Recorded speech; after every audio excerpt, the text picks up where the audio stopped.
Ela está na cozinha. São 11 da noite. O celular vibra. É a irmã pedindo mais um favor. E ela, antes mesmo de ler a mensagem inteira, já está digitando: claro, pode contar comigo. Mas por dentro, algo aperta. Um cansaço que não é do corpo, é da alma. Porque ela sabe que não quer fazer isso. Sabe que amanhã vai acordar exausta, que vai engolir mais uma vez a própria vontade, que vai sorrir por fora enquanto por dentro grita um não que nunca sai. E o pior não é o favor. O pior é a vergonha que vem depois. Vergonha de não conseguir recusar. Vergonha de se sentir fraca. Vergonha de ter mais de 40 anos e ainda não saber ocupar o próprio espaço. Se você conhece esse aperto, se você já pediu desculpa por existir, se você carrega culpa toda vez que pensa em dizer não, esse vídeo é seu, porque hoje eu vou te dar 10 atitudes que mudam o jogo. 10 formas de recuperar sua voz, sua presença, seu respeito, sem precisar gritar, sem virar uma pessoa dura, sem perder quem você ama. Em 40 segundos eu te entrego a primeira frase que transforma qualquer conversa tensa em território seguro. Se você quer essa força tranquila, essa paz que vem de se posicionar com elegância, inscreva-se agora e vem caminhar comigo toda semana. Mas antes, deixa eu te contar por que isso acontece. Porque que quanto mais o tempo passa, mais difícil parece dizer o que você realmente pensa. Existe um condicionamento que começa cedo. A menina que é elogiada por ser boazinha. A adolescente que aprende que discordar é feio. A mulher jovem que descobre que ser assertiva assusta os homens. E aos poucos esse padrão vai se cristalizando. Você aprende a ler o ambiente antes de falar. Aprende a medir suas palavras pelo conforto dos outros. Aprende que sua função é manter a paz, mesmo que isso custe a sua própria paz. E quando você chega aos 40, 50, 60 anos, esse padrão está tão entranhado que parece personalidade. Parece que você é assim. Parece que sempre foi. Mas não é verdade. É apenas um caminho neural que foi reforçado milhares de vezes. E o que foi aprendido pode ser desaprendido. Mas tem mais. Existe algo chamado reforço intermitente que mantém você presa nesse ciclo. Funciona assim. Às vezes, quando você se anula, as coisas dão certo. A pessoa fica feliz. O conflito é evitado. E seu cérebro registra: funcionou. Mas outras vezes, mesmo quando você se anula, a pessoa ainda reclama, ainda critica, ainda exige mais. E esse padrão imprevisível, ora funciona, ora não funciona, é o mais viciante que existe. É o mesmo mecanismo das máquinas caça-níqueis. Você continua apostando porque de vez em quando ganha, continua se anulando porque de vez em quando parece valer a pena. E assim os anos passam. E a pilha de ressentimento cresce. E você vai ficando cada vez mais cansada, cada vez mais invisível, cada vez mais longe de quem você realmente é. E tem ainda as crenças que você herdou sem perceber. Crenças que dizem que mulher forte é grossa, que mulher que se posiciona é difícil, que mulher que diz não vai ficar sozinha. E esse medo, o medo de ficar sozinha, é talvez o mais poderoso de todos, porque ele te mantém em lugares onde você não deveria estar, em relações que te diminuem, em trabalhos que te desrespeitam, em amizades que te drenam. E quanto mais o tempo passa, mais esse medo parece real, porque a sociedade te diz que mulher mais velha tem menos valor, que suas opções diminuem, que você deveria agradecer por qualquer migalha de atenção que receber, e você, mesmo sabendo que isso é mentira, mesmo tendo vivido o suficiente para reconhecer manipulação, ainda sente o peso dessas mensagens. Ainda duvida de si mesma, ainda engole o não que deveria ter saído. E esse ciclo, culpa, silêncio, ressentimento, isolamento, vai se repetindo. Você sente culpa por querer algo para si. Então você silencia. O silêncio vira ressentimento guardado. O ressentimento te afasta das pessoas. E no isolamento, a culpa cresce, porque agora você se sente má por estar ressentida. E o ciclo recomeça. Tem um detalhe que anula qualquer tentativa de mudança, e quase ninguém percebe. Em 30 segundos eu te conto qual é. O detalhe é esse: você tenta mudar o que fala sem mudar como você está quando fala. Você decora frases assertivas, ensaia respostas, planeja conversas, mas na hora H seu corpo te trai. Seus ombros sobem, sua voz fica fina ou acelera, seu olhar desvia ou endurece demais. E a pessoa na sua frente não ouve suas palavras, ela sente sua energia. E se sua energia diz: eu não mereço estar aqui, é isso que ela vai acreditar. Por isso, a primeira atitude que muda tudo não é sobre o que você diz, É sobre como você está antes de dizer qualquer coisa. Eu chamo isso de preparar o terreno interno. E funciona assim. Antes de qualquer conversa importante, antes de qualquer momento onde você precisa se posicionar, você faz 3 ajustes no seu corpo. Primeiro, você baixa os ombros, conscientemente. Sente eles descendo, se afastando das orelhas. Isso sozinho já muda a sua presença. Segundo, você relaxa a mandíbula. Deixa os dentes se separarem levemente. Solta a tensão que se acumula ali. Terceiro, você abre o peito, não de forma exagerada, não empinando, apenas deixando o espaço do coração se expandir um pouco. Esses 3 ajustes levam 5 segundos. E eles comunicam algo que palavras não conseguem comunicar. Eles dizem, eu tenho direito de estar aqui. Eu mereço ser ouvida. Eu não estou pedindo permissão para existir. Imagine essa cena. Você precisa falar com sua chefe sobre uma situação injusta no trabalho. Você passou dias ensaiando o que vai dizer, mas quando chega a hora, você entra na sala já encolhida. Ombros altos, respiração curta, voz meio trêmula, e antes de você abrir a boca, sua chefe já está em modo de defesa, porque o corpo dela leu seu corpo. E o que ela leu foi, essa pessoa não acredita no que vai me dizer. Agora imagina a mesma cena, mas dessa vez você para antes de entrar. Baixa os ombros, relaxa a mandíbula, abre o peito, respira fundo e entra. A mesma conversa, as mesmas palavras, mas um impacto completamente diferente.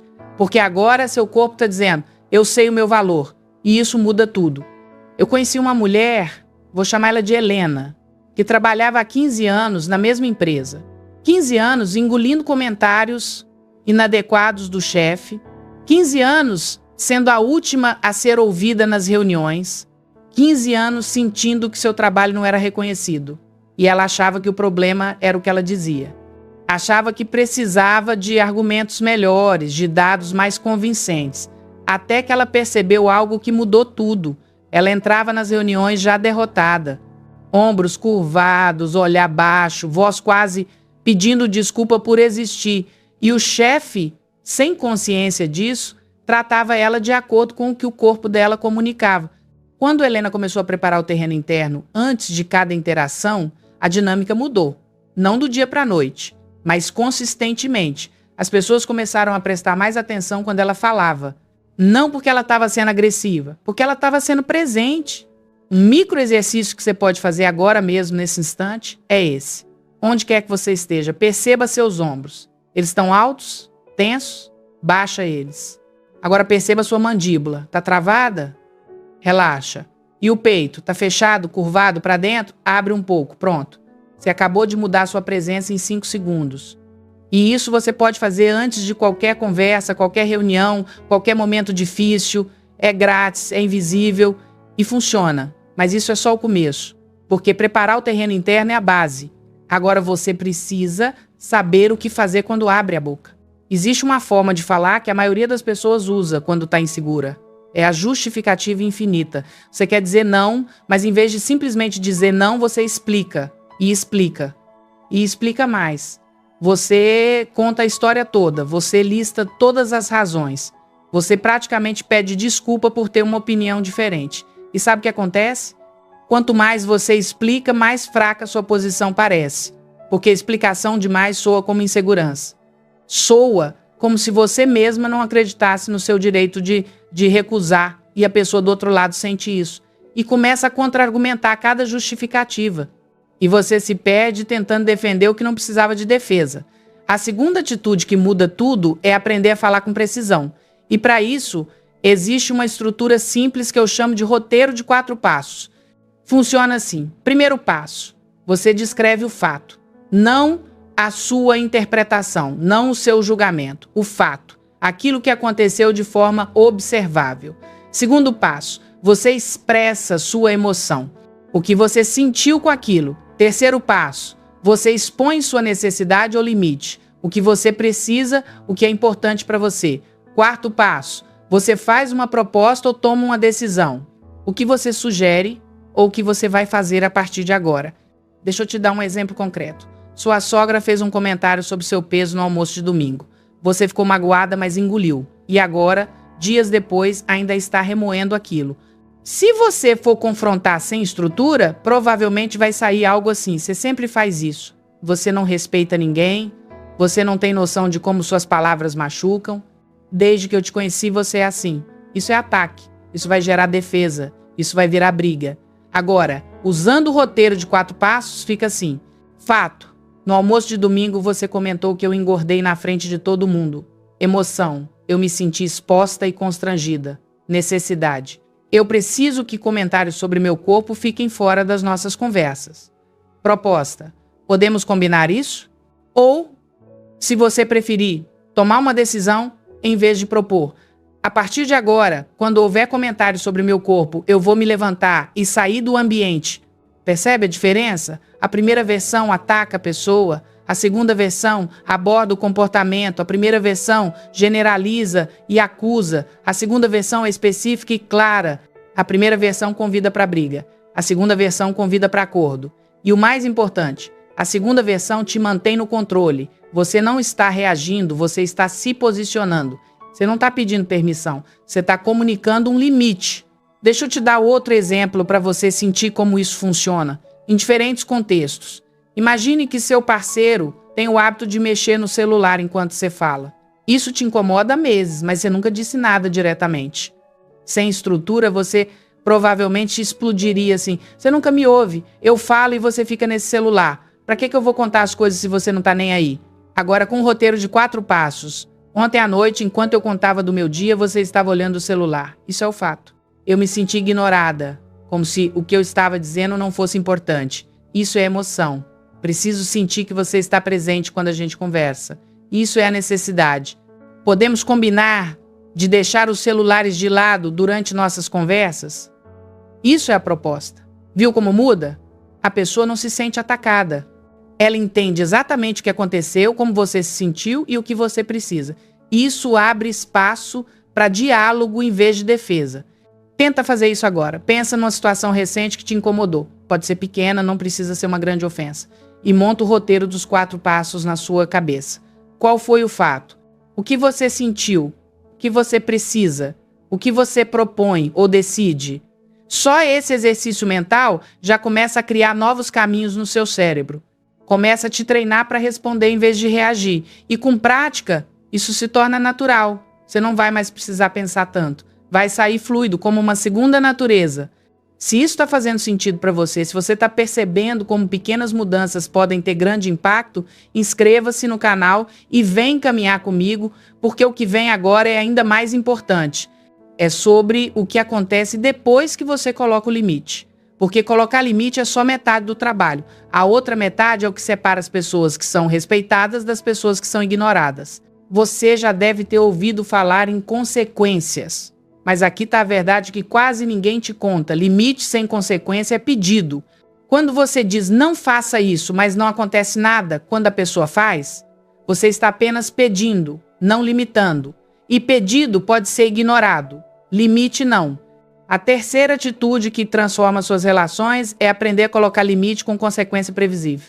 Isso significa que antes de comunicar o limite, você já sabe o que vai acontecer se ele for ultrapassado. E você comunica isso de forma clara, sem ameaça dramática, sem tom de punição, apenas informação. Se isso acontecer, eu vou fazer aquilo. E o mais importante, você cumpre. Sempre. Sem exceção. Porque é no cumprimento que mora a sua credibilidade.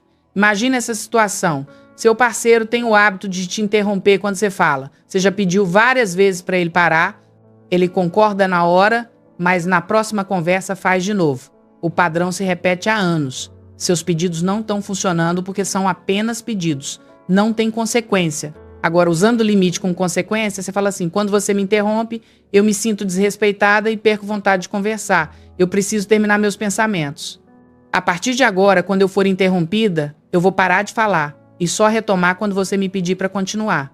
E então, na próxima vez que ele interromper, você para. Não briga, não reclama, não repete o pedido, apenas para e espera. E quando ele perguntar por que você parou, você diz calmamente, eu fui interrompida, você quer que eu continue? Isso é consequência previsível. Ele sabia o que ia acontecer. Aconteceu. E agora ele tem a oportunidade de corrigir. Esse tipo de limite funciona porque, é claro, é previsível e não depende da cooperação do outro. Você não está tentando controlar o comportamento dele. Você está controlando o seu próprio comportamento em resposta ao dele. E isso muda completamente a dinâmica, porque quando você depende da mudança do outro para se sentir bem, você está à mercê. Mas quando você decide como vai agir, independente do que o outro faça, você retoma o poder. Um erro comum é colocar consequências que você não vai cumprir. Ameaças vazias. Se você fizer isso de novo, eu vou embora. E aí a pessoa faz de novo, e você não vai embora. E na próxima vez que você ameaçar, ninguém vai levar a sério. Por isso, a regra é: só coloque consequências que você está disposta a aplicar. Melhor um limite pequeno cumprido do que um limite grande ignorado. Se você não está pronta para ir embora, não ameace ir embora. Encontre uma consequência menor que você realmente vai fazer. Se você continuar gritando, eu vou para outro cômodo até a gente poder conversar com calma. Isso você pode cumprir. E cumprindo as pequenas, você constrói a credibilidade para as grandes. Deixa eu te contar sobre uma mulher que chamarei de Beatriz. Ela tinha 52 anos e uma relação complicada com a mãe idosa. A mãe tinha o hábito de fazer comentários críticos sobre tudo. A casa de Beatriz, as escolhas dela, a forma como ela criava os filhos. E Beatriz, por décadas, engoliu.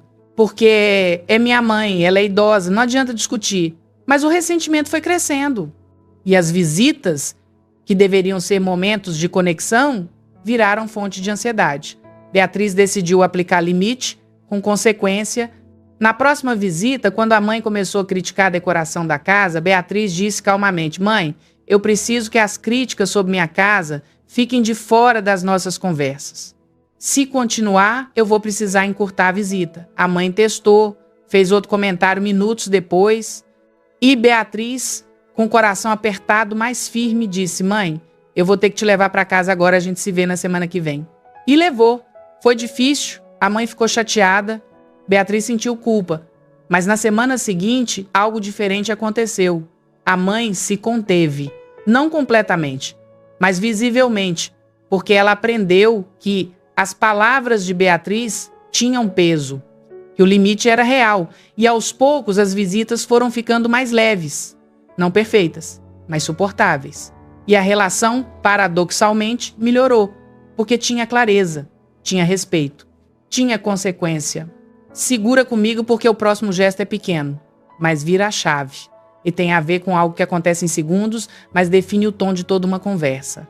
Você está numa discussão, as coisas estão esquentando, seu coração acelera, sua respiração fica curta, sua voz começa a subir. E nesse momento você tem uma escolha. Pode deixar a escalada continuar até alguém falar algo que não deveria, ou pode fazer algo que leva menos de 1 minuto e muda completamente o rumo. Eu chamo isso de tríade calma. E funciona em 3 passos que você faz simultaneamente. O primeiro é corpo. Já falamos sobre baixar ombros, relaxar mandíbula, abrir peito. Mas agora, no meio de uma situação tensa, você adiciona algo. Planta os pés no chão. Sente o contato. Isso te ancora, te traz para o presente, te tira do modo de reação automática. O segundo é ar. Você faz a respiração. 4, 4, 6. Inspira contando até 4. Segura contando até 4. Expira contando até 6. Essa proporção específica ativa o sistema nervoso parasimpático. É fisiologia. Não é achismo, seu corpo literalmente começa a sair do modo de luta ou fuga. O terceiro é linguagem e olhar, você conscientemente diminui o ritmo da fala, abaixa o volume e suaviza o olhar. Não é olhar submisso, é olhar presente. É olhar que diz: eu estou aqui, eu estou calma, eu não sou ameaça, mas também não sou presa. Quando você faz esses 3 ajustes, a conversa muda, porque a energia muda. E a outra pessoa, inconscientemente, tende a espelhar. Se você desacelera, ela desacelera. Se você acalma, ela acalma. Não sempre, não com todo mundo, mas muito mais vezes do que você imagina. Pensa numa conversa difícil que você teve recentemente. Uma que escalou mais do que deveria. E agora, imagina essa mesma conversa, mas com você aplicando a tríade calma. Pés plantados. Respiração 4, 4, 6. Voz baixa, ritmo lento, olhar suave. Como teria sido diferente? Esse é o poder de controlar o seu estado interno. Você não pode controlar os outros, mas pode controlar a si mesma. E quando você se controla, você influencia o ambiente inteiro. Um micro exercício que você pode fazer agora é treinar a respiração 4, 4, 6. Coloca a mão na barriga. Inspira pelo nariz contando mentalmente até 4. A barriga expande. Segura o ar contando até 4. E expira pela boca contando até 6, devagar. A barriga volta. Faz isso 3 vezes seguidas. Pronto. Você acabou de acionar seu sistema nervoso parasimpático. E esse exercício você pode fazer em qualquer lugar, a qualquer momento, sem ninguém perceber. Antes de uma reunião difícil, no banheiro antes de uma conversa tensa, no carro antes de entrar em casa. É uma ferramenta invisível que está sempre disponível. Quando você fizer isso por 60 segundos, o respeito volta para a sala e o que vem agora vai te dar as palavras exatas para usar quando alguém tenta te atropelar. Você conhece aquele momento em que alguém está falando e você quer contribuir, mas não quer interromper? Ou o momento em que alguém te interrompe e você não sabe como retomar sem parecer rude? A quarta atitude que muda tudo é aprender a usar perguntas que conectam em vez de interrupções que cortam. E existe uma frase mágica que funciona em quase todas as situações. Quando você quer falar, mas a pessoa ainda não terminou, você espera uma pequena pausa e diz: me conta mais 2 minutos, eu quero ouvir o resto antes de comentar. Isso faz várias coisas ao mesmo tempo. Primeiro, mostra que você está ouvindo de verdade. Segundo, dá à pessoa espaço para completar o pensamento. Terceiro, estabelece que você vai ter seu momento de falar depois. E quarto, demonstra uma elegância que a maioria das pessoas não tem. Agora, quando alguém te interrompe e você quer retomar, você pode usar outra frase. Deixa eu só terminar um pensamento e aí eu quero ouvir o seu. Isso é firme e gentil ao mesmo tempo. Não é agressivo, não é submisso, é assertivo. E funciona porque você não está brigando pela sua vez. Você está simplesmente comunicando que seu pensamento importa, que você merece ser ouvido até o final. Imagina essa cena. Você está numa reunião de trabalho, começa a apresentar uma ideia e no meio da sua fala, um colega interrompe para dar a opinião dele. A forma antiga de reagir seria engolir, deixar ele falar, perder seu momento, ou então se irritar, falar por cima, criar tensão.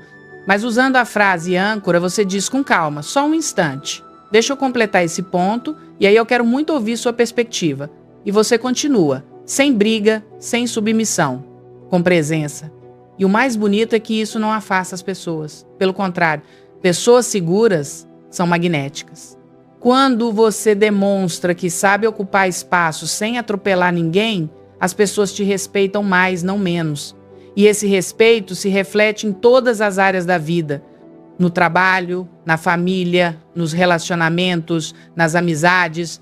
Porque a forma como você se trata ensina aos outros como te tratar. Tenta usar uma dessas frases na próxima conversa. Ou apenas observe quantas vezes você é interrompida ou quantas vezes você interrompe. Essa consciência já é o primeiro passo para a mudança. Tem um detalhe que parece pequeno, mas muda a energia de qualquer interação e quase ninguém presta atenção nisso. Você já percebeu como certas pessoas parecem ocupar mais espaço do que outras? Mesmo sem falar alto ou fazer nada dramático, elas entram em um ambiente e as pessoas notam, não por arrogância, por presença. E muito dessa presença tem a ver com algo que eu chamo de uniforme de energia. Não é sobre roupa cara ou maquiagem perfeita. É sobre intencionalidade. É sobre você escolher conscientemente como vai se apresentar ao mundo em vez de deixar isso no piloto automático. A quinta atitude que transforma é criar seu uniforme de energia. E funciona assim. Você escolhe elementos de aparência e postura que te fazem sentir no seu poder. Pode ser uma cor específica que te dá confiança. Pode ser um tipo de roupa que te faz sentir profissional. Pode ser um penteado que te faz sentir arrumada, sem esforço. Pode ser um acessório que funciona como âncora. Não importa o que seja. O que importa é que seja intencional. Que você vista isso sabendo que está colocando uma armadura de presença. Porque quando você se sente bem com como está apresentada, sua postura muda, sua voz muda, sua energia muda. E as pessoas respondem a isso. Pensa em um dia em que você saiu de casa se sentindo muito bem consigo mesma. Como foi diferente a forma como você interagiu com o mundo? Como as pessoas responderam diferente? Essa não foi coincidência. Foi causa e efeito. A forma como você se sente sobre si mesma se projeta para fora. E os outros captam isso. Por isso, investir no seu uniforme de energia não é vaidade. É estratégia. É você comunicando antes de abrir a boca, eu me respeito. Um erro comum é deixar a aparência completamente de lado quando você não vai sair de casa ou quando vai estar só com família. E aí você passa o dia inteiro se sentindo desleixada e essa sensação contamina tudo. Não precisa se arrumar como se fosse para um evento, mas precisa ter um mínimo que te faça sentir que você se escolheu hoje. Pode ser trocar o pijama por uma roupa de casa confortável, mais digna. Pode ser passar um batom que te alegra. Pode ser pentear o cabelo de um jeito que te agrada. Parece pequeno, mas o acumulado dessas pequenas escolhas constrói um relacionamento muito diferente consigo mesma. Você para de se tratar como alguém que não importa e começa a se tratar como alguém que merece cuidado. E quando você se trata assim, os outros seguem o exemplo. O que vem agora pode doer um pouco, porque vou falar de algo que você provavelmente faz todo dia sem perceber e que está minando sua segurança por dentro. Quanto tempo você passa por dia olhando a vida dos outros na tela do celular, vendo fotos de gente que parece ter a vida perfeita, lendo comentários que te fazem sentir inadequada, comparando seu dia a dia com o highlight reel dos outros e depois desse tempo de rolagem, como você se sente? Mais confiante, mais segura, mais em paz? Ou mais ansiosa, mais crítica consigo mesma, mais insuficiente? A sexta atitude que muda tudo é fazer higiene de dopamina, e isso significa limpar conscientemente o que você consome e o que isso faz com sua energia. Seu cérebro foi projetado para buscar novidade, e as redes sociais exploram isso ao máximo. Cada scroll libera um pouquinho de dopamina, e você fica presa nesse loop buscando a próxima novidade, a próxima comparação, a próxima dose de algo que na verdade te deixa mais vazia.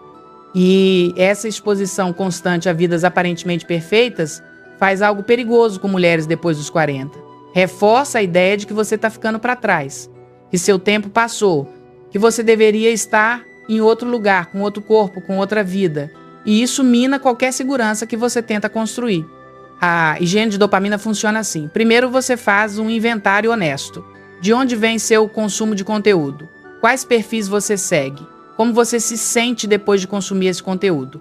Se a resposta é pior, esse conteúdo precisa sair. Não importa se é amiga, se é família, se é celebridade. Se te faz mal, sai. Segundo, você cria janelas de consumo em vez de acesso ilimitado. Por exemplo, eu só vejo redes sociais 30 minutos por dia em horário fixo.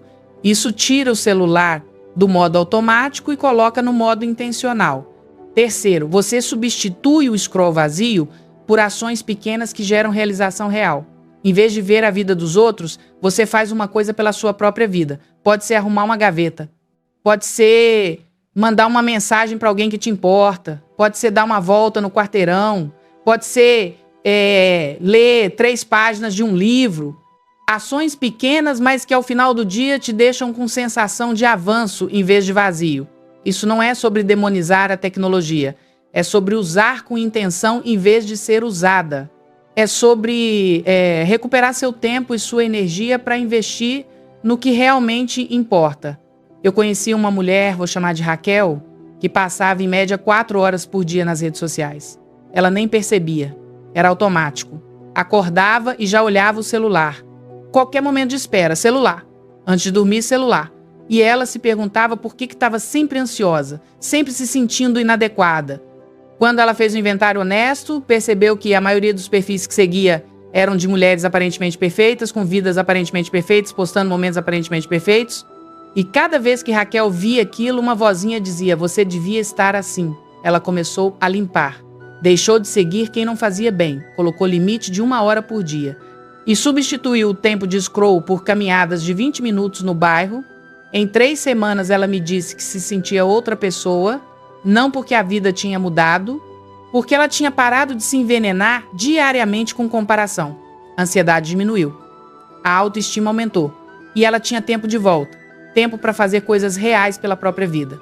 Tenta fazer isso por 1 semana. Reduz pela metade seu tempo de tela. E observa como você se sente. Aposto que vai perceber mais clareza, mais energia, mais vontade de fazer coisas pela sua própria vida. Se quer essa força tranquila sempre, inscreva-se e vem comigo nessa jornada. Porque o que vem agora é sobre os momentos em que você escorrega. e você vai escorregar. Todas nós escorregamos. Você está fazendo tudo certo. Praticando as novas atitudes, mantendo os limites, cuidando da sua energia. E aí, um dia, você explode. Ou você cede, ou você fala algo que não deveria e a culpa vem. Pesada. Eu não consigo. Eu sou assim mesmo. Não adianta tentar. Esse é o momento mais perigoso, porque é aqui que a maioria das pessoas desiste. É aqui que o padrão antigo tenta te puxar de volta. A 7ª atitude que muda tudo é aprender a reparar rápido. E isso significa transformar culpa em responsabilidade e responsabilidade em ação. Funciona assim. Quando você percebe que escorregou, você não fica remoendo, não fica se culpando por horas ou dias. Você reconhece o que aconteceu, toma responsabilidade e faz uma microação de reparo o mais rápido possível. Se você explodiu com alguém, você volta a dizer: eu reagi de um jeito que não representa quem eu quero ser, me desculpa. Deixa eu falar de novo, com mais calma. Se você cedeu onde não deveria, você volta e diz: eu disse sim, mas pensei melhor. Na verdade, não vai dar pra mim. Desculpa a confusão. Isso não é fraqueza. Isso é integridade. É você mostrando que está comprometida com um padrão mais alto, mesmo quando falha. O segredo está na velocidade do reparo. Quanto mais rápido você conserta, menos estrago o deslize causa. E mais importante, quanto mais rápido você conserta, menos a culpa tem chance de te paralisar. Porque a culpa cresce no silêncio. Ela se alimenta da inação. Mas quando você age, quando você repara, a culpa se dissolve. Você fez o que podia ser feito. Você corrigiu o curso e agora pode seguir em frente. Uma frase que ajuda muito nesses momentos é: isso não foi meu melhor. Deixa eu tentar de novo. Essa frase é honesta sem ser dramática. Reconhece o erro sem se destruir por ele e abre espaço para recomeço. Tenta usar isso na próxima vez que escorregar. Em vez de entrar na espiral de culpa, você respira, reconhece e faz uma ação de reparo. Pode ser uma conversa, pode ser uma mensagem, pode ser simplesmente recomeçar a prática que você abandonou. O importante é não ficar parada na culpa. Movimento é o antídoto. Segura que o próximo gesto é pequeno e cria coragem onde antes só tinha medo. Você sabe o que mais mantém as pessoas presas na insegurança? A ideia de que mudança precisa ser grande, que você precisa de uma transformação dramática, um momento de virada cinematográfico, e porque isso parece impossível, você não faz nada. Fica esperando o dia em que vai acordar corajosa, mas esse dia não existe. Coragem não é ausência de medo. Coragem é ação apesar do medo. E coragem se constrói em doses mínimas, não em saltos gigantes. A 8ª atitude que transforma é criar um mapa de microcoragem. E funciona assim. Todo dia você dedica de 2 a 5 minutos para fazer uma coisa minúscula que te tira da zona de conforto. Não precisa ser nada grandioso. Pode ser mandar uma mensagem que você está adiando. Pode ser falar uma opinião que normalmente você engole. Pode ser dizer não para algo pequeno. Pode ser pedir algo que você precisa. Pode ser olhar alguém nos olhos por 2 segundos a mais. Essas microações parecem insignificantes, mas o acumulado delas recondiciona seu sistema nervoso. Seu cérebro aprende que sair da zona de conforto não é perigoso, que você pode fazer coisas que te assustam e sobreviver. E aos poucos, o que antes parecia impossível começa a parecer apenas difícil. E o que parecia difícil começa a parecer normal. Pensa numa coisa pequena que você está evitando. Algo que te causa um desconforto leve, não o maior problema da sua vida. Apenas algo pequeno que você fica empurrando. Agora, compromete-se a fazer isso nos próximos 2 dias. Só isso. Uma ação pequena. E quando fizer, registra como você se sentiu antes, durante e depois. Provavelmente vai descobrir que o antes é muito pior do que o durante, que a antecipação dói mais que a ação e que o depois traz um alívio, um orgulho pequeno que alimenta a próxima coragem. Esse é o mapa de microcoragem. Você não precisa escalar a montanha inteira. Você só precisa dar o próximo passo, e depois o próximo, e depois o próximo. E quando olhar para trás, vai perceber que subiu mais do que imaginava possível. O que vem agora é sobre como manter tudo isso funcionando no longo prazo. Porque mudança de verdade não é um evento, é um processo. Você já tentou mudar alguma coisa na sua vida e no começo estava super motivada, mas depois de algumas semanas a motivação sumiu e você voltou ao padrão antigo? Isso acontece porque motivação é um recurso não confiável. Ela aparece e some, depende de humor, de circunstância, de energia. Você não pode construir uma vida em cima de algo tão estável. O que você precisa é de ritual. A nona atitude que muda tudo é criar um ritual de autorrespeito diário. E é mais simples do que parece. Funciona assim: toda manhã, antes de qualquer coisa, você faz duas coisas. Primeiro, você diz uma frase de escolha. Pode ser em voz alta, pode ser só na sua mente. Mas precisa ser intencional. A frase é: hoje eu me escolho. Eu mereço respeito, começando pelo meu próprio. Essa frase funciona como um reset. Ela te lembra, antes do dia começar, de quem você está decidindo ser. Segundo, você faz uma pequena promessa para si mesma. Algo factível que você vai cumprir naquele dia. Pode ser: hoje eu vou falar não para pelo menos uma coisa que não quero fazer. Ou: hoje eu vou respirar 3 vezes antes de responder qualquer mensagem que me incomode. Ou: hoje eu vou sair do celular às 10 da noite. A promessa precisa ser pequena. Pequeno o suficiente para você garantir que vai cumprir. Porque o poder está no cumprimento, não no tamanho. E cada promessa cumprida constrói confiança em si mesma. Cada vez que você diz que vai fazer algo e faz, seu cérebro registra. Essa pessoa é confiável. E esse registro muda tudo. Porque quando você confia em si mesma, você se posiciona diferente. Você sabe que suas palavras têm peso porque você cumpre o que diz. O ritual todo leva menos de 2 minutos. Mas esses 2 minutos repetidos todo dia criam uma fundação sólida. Você não está mais à deriva, esperando motivação, esperando que alguém te valorize. Você está ativamente construindo valor próprio, dia após dia, escolha após escolha. Tenta fazer isso amanhã. Acorda e, antes de pegar o celular, antes de fazer qualquer coisa, diz a frase de escolha e faz uma pequena promessa. E no final do dia verifica: você cumpriu? Se sim, celebra internamente. Se não, não se pune. Apenas tenta de novo no dia seguinte. É assim que mudança real acontece. Não em grandes explosões, em pequenas consistências. Em 30 segundos eu te dou a última atitude que amarra tudo isso. Mas antes, preciso falar sobre os erros que mais sabotam esse processo. O primeiro erro é o tudo ou nada. Você decide mudar e quer mudar tudo ao mesmo tempo. Quer aplicar todas as técnicas, quer transformar todas as relações, quer ser uma pessoa completamente diferente em uma semana. E quando não consegue, porque é humanamente impossível, você desiste de tudo. Melhor fazer uma coisa por vez. Uma atitude por semana. Um limite por vez. Progresso lento é progresso real.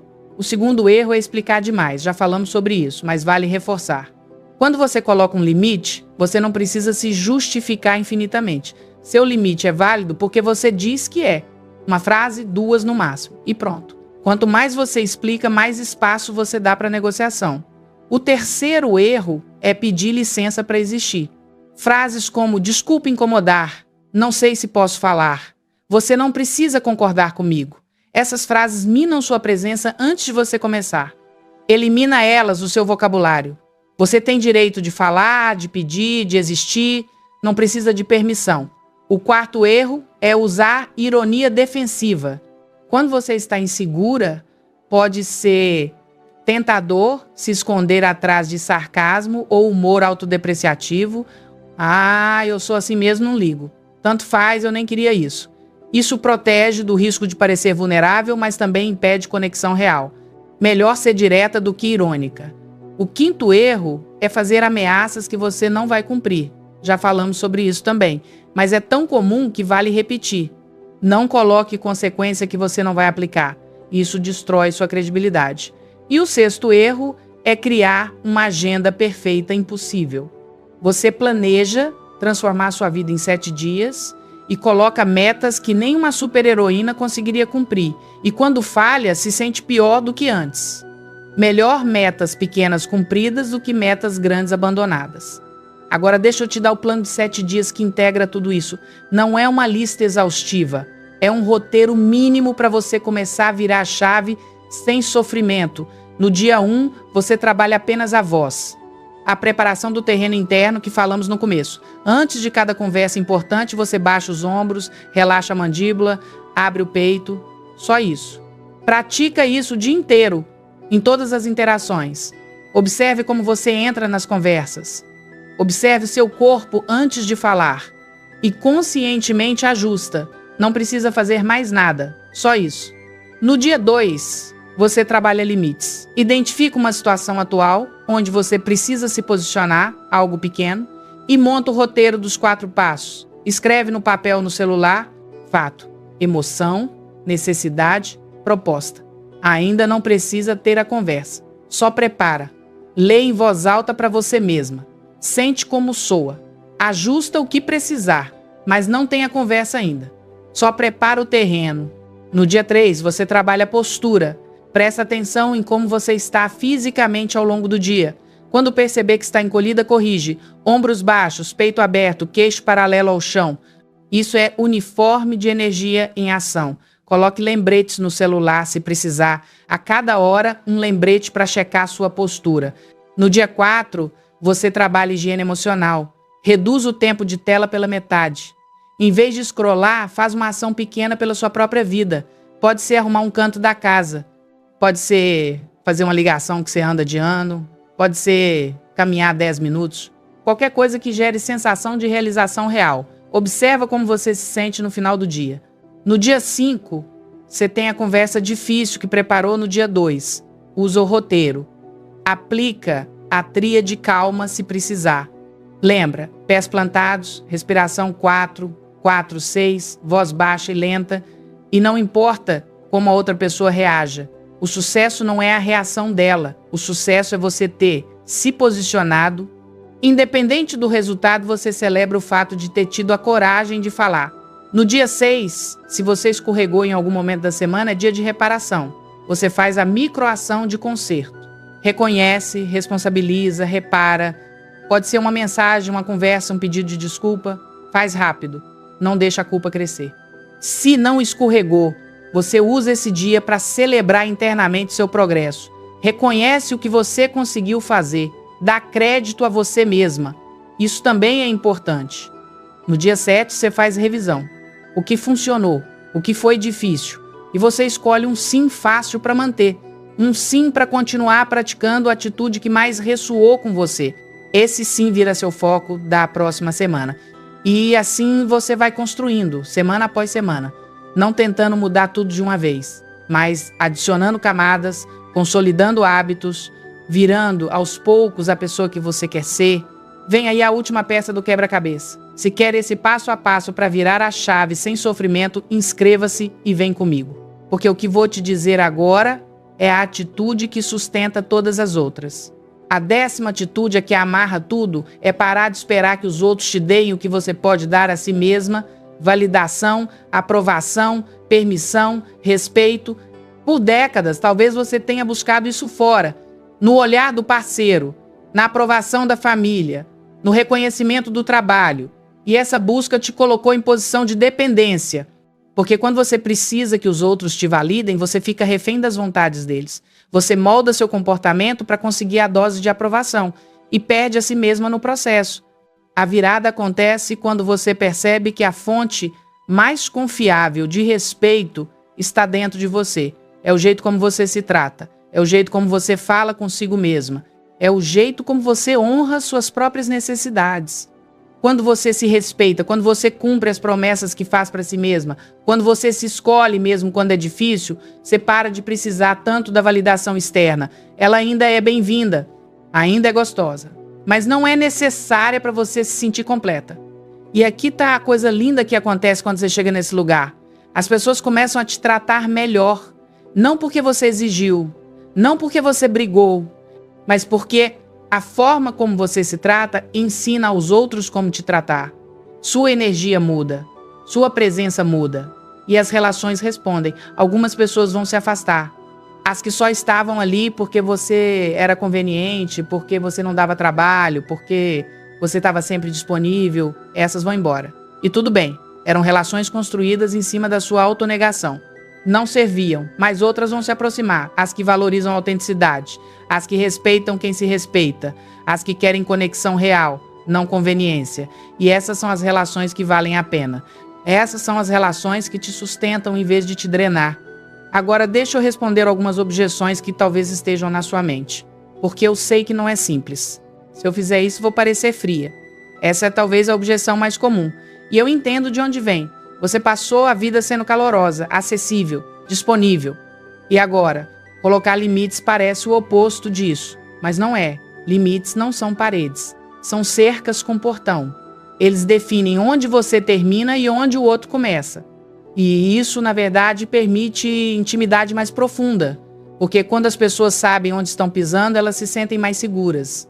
Quando elas sabem que seu sim é sim de verdade, porque você sabe dizer não, seu sim ganha peso.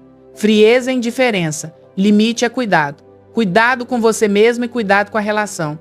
As relações mais saudáveis que você conhece provavelmente são aquelas onde existe clareza, onde cada pessoa sabe o que esperar da outra, onde os não são respeitados e os sim são genuínos. Isso não é frieza, é maturidade emocional. E se me rejeitarem? Essa objeção toca no medo mais profundo, o medo de ficar só. E eu não vou te dizer que não existe esse risco. Existe. Algumas pessoas vão te rejeitar quando você parar de ser conveniente. Algumas relações vão acabar. Mas pensa comigo, que tipo de relação é essa que só existe enquanto você se anula? Que tipo de amor é esse que depende da sua autonegação? Não é amor, é uso. E você merece mais do que ser usada. A rejeição dessas pessoas não é perda, é filtro. É a vida te mostrando quem estava ali pelo motivo errado e abrindo espaço para quem vai estar ali pelo motivo certo. Eu sei que isso dói de ouvir. Eu sei que a ideia de perder relações é assustadora, mas pensa no custo de manter relações que exigem que você se anule. Esse custo é você mesma, é sua autenticidade, é sua paz. E nenhuma relação vale esse preço. E se eu acabar sozinha? Essa é a continuação da anterior, o medo final. E deixa eu te dizer uma coisa que talvez você não tenha considerado. Você já está sozinha.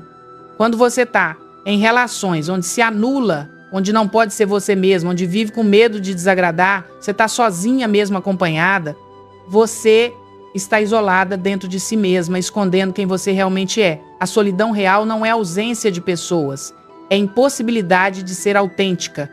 E quando você começa a se posicionar, quando você começa a mostrar quem você é de verdade, você abre a possibilidade de conexão real, que é o oposto da solidão.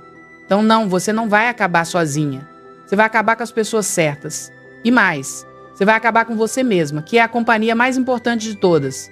Porque quando você sabe estar consigo mesma, quando você gosta da própria companhia, a solidão perde o poder de te assustar.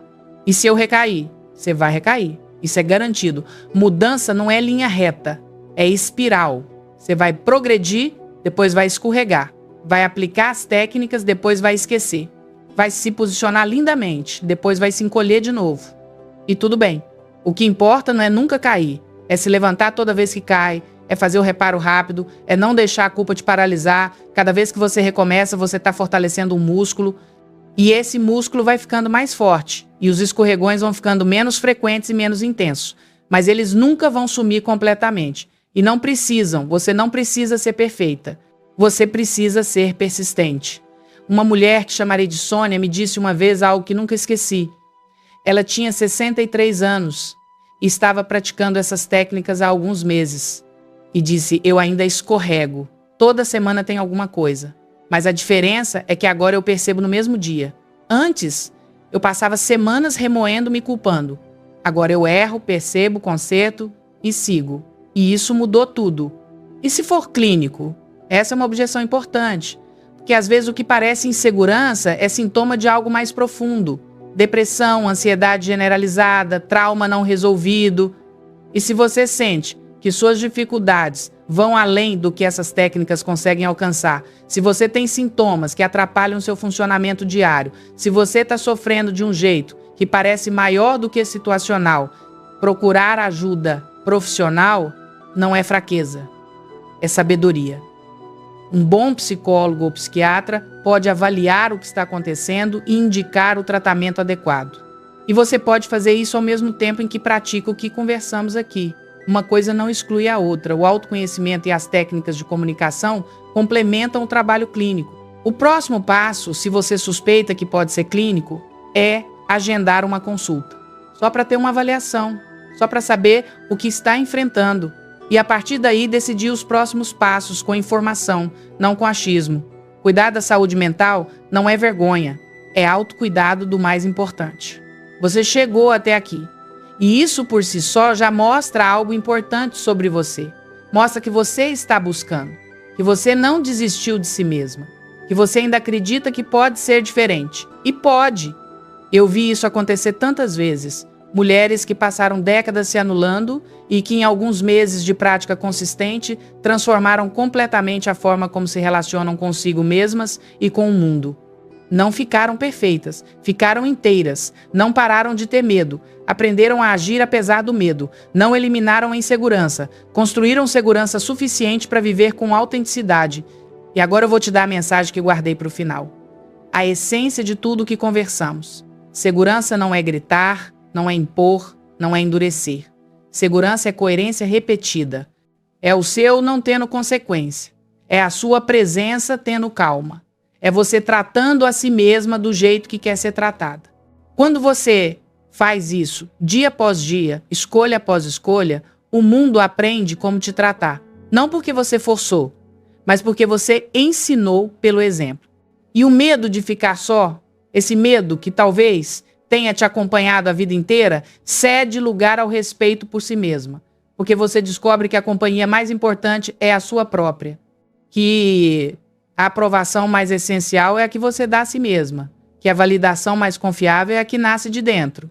E quando você tem isso, quando você tem a si mesma de verdade, você nunca mais está realmente sozinha. De alma para alma, obrigada por ter ficado até aqui. Obrigada por confiar no meu trabalho. Obrigada por estar buscando uma vida com mais autenticidade e respeito. Eu acredito em você. Eu sei que você é capaz. E eu estarei aqui toda semana caminhando junto. Se esse conteúdo te tocou, inscreva-se no canal, deixa seu like, compartilha com alguma mulher que precisa ouvir isso. E antes de ir, faz uma coisa por mim. Escolhe uma das atitudes que conversamos hoje. Só uma, a que mais ressoou com você. E pratica ela essa semana. Não todas, uma. E observa o que muda. Observa como você se sente. Observa como as relações respondem. E se quiser me contar, deixa nos comentários. Eu leio cada um. E fico genuinamente feliz quando alguém me escreve dizendo que aplicou algo e viu o resultado. A maturidade não precisa ser um tempo de medo e invisibilidade. Pode ser o tempo mais poderoso da sua vida. O tempo em que você finalmente se permite ser quem sempre foi. Com voz, com presença, com respeito. Você merece isso. E esse é só o começo. Até a próxima.